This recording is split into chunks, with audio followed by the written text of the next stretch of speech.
Olá, seja bem-vindo ao curso básico de teologia. Nós estamos conversando sobre a história da igreja e sobre os fatores que foram importantes para a consolidação do cristianismo na sua origem e na sua expansão. A gente já falou sobre pais apostólicos, sobre pais da igreja, sobre apologistas e sobre polemistas.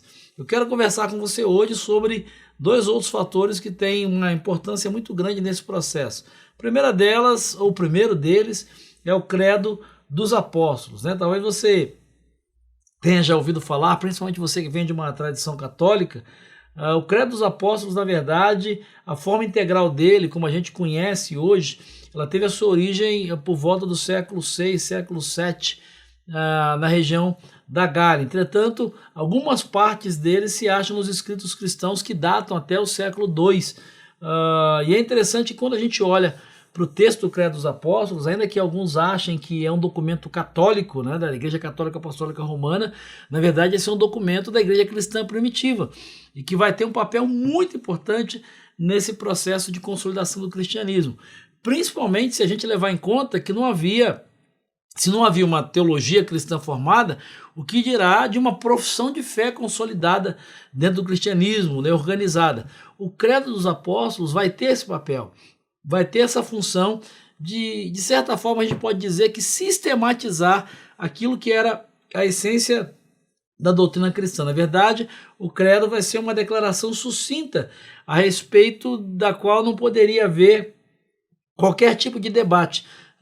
Como a gente conversou, né, aí aos ataques do gnosticismo e de outras heresias, do sincretismo tentando se infiltrar dentro da doutrina cristã, e como as pessoas não tinham acesso a coisas escritas, né? A tradição é muito da oralidade, até porque boa parte também do povo não era letrada, não era alfabetizada.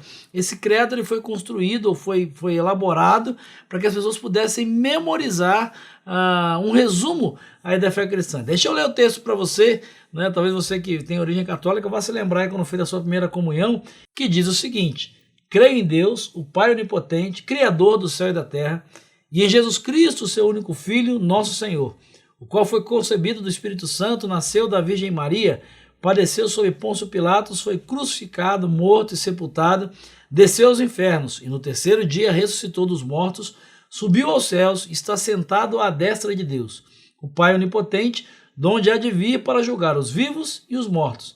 Eu creio no Espírito Santo, a Santa Igreja Católica Cristã, a comunhão dos santos, a remissão dos pecados, a ressurreição da carne e a vida eterna. Amém.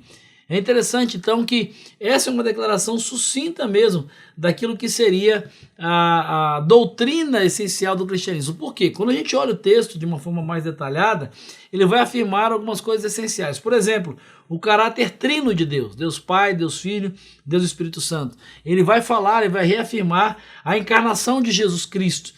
Vai falar também sobre a morte, a ressurreição e a ascensão de Jesus, doutrinas essenciais e fundamentais para a fé cristã. Ele trabalha também o credo sobre a igreja como uma criação do Espírito Santo, não como uma instituição humana. Ele vai também defender, ele vai trabalhar sobre a ressurreição do corpo e sobre a questão da vida eterna. Talvez você até fique assim, mas é a história da Santa Igreja Católica.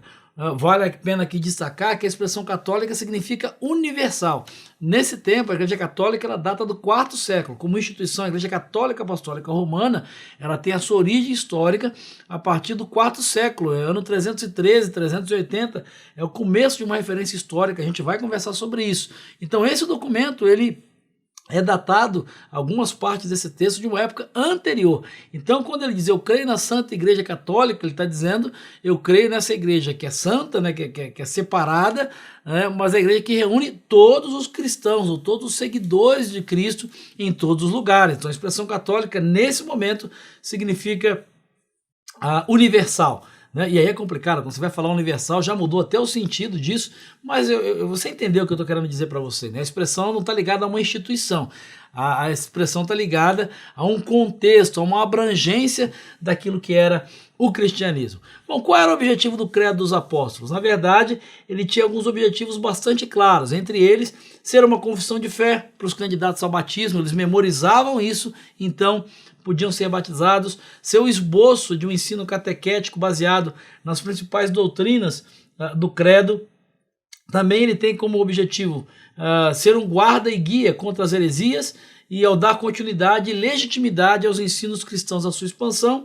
E um outro objetivo do credo dos apóstolos também era separar claramente a fé verdadeira de desvios e como um resumo de fé e de confirmação do culto cristão. Então vale a pena você conhecer um pouco mais, né, entender que esse não é um documento católico apostólico romano. Na verdade, o credo é um documento da igreja cristã primitiva que teve um papel muito importante na consolidação do cristianismo. A Rádio Transmundial é um veículo de comunicação presente em 80% do planeta e que tem como objetivo levar as boas novas do Evangelho aos que não a conhecem, bem como dar crescimento e maturidade cristã àqueles que desejam servir a Deus de forma integral. Mais informações em www.transmundial.org.br. Transmundial, para todo mundo ouvir. É uma alegria muito grande nós apresentarmos a você a Faculdade Teológica Batista de São Paulo, que desde 1957 tem capacitado líderes, homens e mulheres, para que conheçam a palavra de Deus, para que conheçam a teologia, para que conheçam a prática ministerial e também saibam interpretar esse mundo para a igreja. Venha conhecer a faculdade, venha assistir uma aula aqui conosco sem compromisso.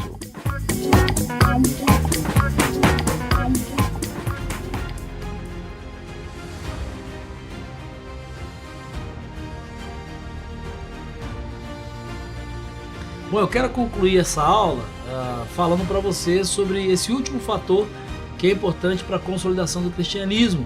Eu estou falando do processo de canonização do Novo Testamento.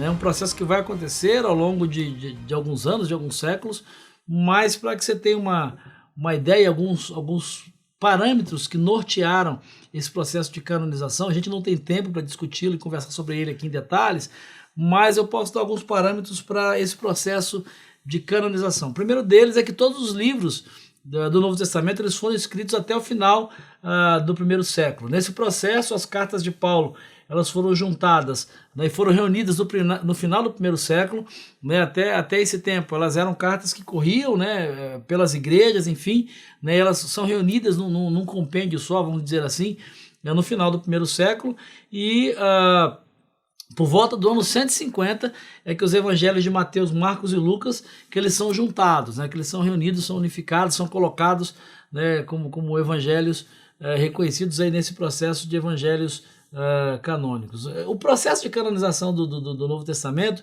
ele é um processo histórico, ele não acontece de uma vez. A primeira menção que a gente tem, né, é o chamado cânon muratoriano, né, que foi um manuscrito descoberto por um sujeito chamado Muratório, por isso o nome muratoriano, e provavelmente ele foi aceito pela Igreja Romana nesse primeiro momento. A data disso é o ano 200 da era cristã, surge esse cânon muratoriano. Você tem uma lista de livros lá que são definidos como livros canônicos ou inspirados e etc. E a igreja continua estudando isso. Os pais da igreja, os líderes da igreja, os teólogos da igreja continuam, estabelecem uma série de parâmetros, uma série de princípios e de regras para que esses livros pudessem ser considerados inspirados por Deus. No passar desse processo, 50 anos depois, por volta do ano 250, Orígenes, que era um pai da igreja, ele propõe uma nova formação para esse cânon. 50 anos depois vem Eusébio de Cesareia, que é o primeiro grande historiador da história da igreja, e ele propõe uma nova forma, propõe um novo formato, né, no ano 300 da era cristã. E é então que acontece um concílio, que a gente vai falar sobre concílios também aqui nas nossas próximas aulas, um concílio da igreja, que é a reunião dos líderes, né, dos representantes da igreja cristã à época, de todo mundo conhecido, é o concílio de Cartago, por volta do ano 350, e ele aceitou, né, essa lista que foi proposta por Atanásio, baseado na prática das igrejas, né? Atanásio, que é um outro líder cristão, ele faz uma proposta de uma outra lista, de um outro cânon, e o concílio acaba aceitando essa proposta de Atanásio, né? A primeira lista dos 27 livros que nós consideramos hoje canônicos, né, que está no nosso Novo Testamento, ela aparece em 367, essa é a data exata, 367. Ela é consolidada, né, em 397, 30 anos aí de estudo, enfim, e é quando é definida a lista que nós temos até hoje. Né, o ponto final desse processo de canonização acontece até o século XVI, e aí é uma questão interessante que vale a pena a gente conversar e discutir. Por quê? Porque há uma polêmica aí, né, do cânon como um todo, do Antigo e do Novo Testamento, né, de ter mais livros, de ter menos livros. Na verdade, esse cânon que nós temos, ele é concluído e ele é fechado no quarto século, né, no Concílio de Cartago, e ele é reaberto no século XVI, no Concílio de Trento, que é um concílio promovido pela Igreja Católica Apostólica Romana em reação à Reforma Protestante. É nesse concílio, aí fica a referência para você, a gente vai conversar sobre isso mais lá na frente, o Concílio de Trento, que a Igreja Católica Apostólica Romana, ela reabre o cânon e ela vai inserir alguns outros livros que são considerados, né, hoje apócrifos ou deuterocanônicos, para ter essa construção que a Bíblia católica tem hoje. Por isso essa diferença, né? Então, a Bíblia que nós temos hoje, a chamada Bíblia protestante, né, ou dos evangélicos, enfim, como você queira chamar, com 66 livros, esse cânon ele é fechado, ele é concluído no quarto século da era cristã pela Igreja.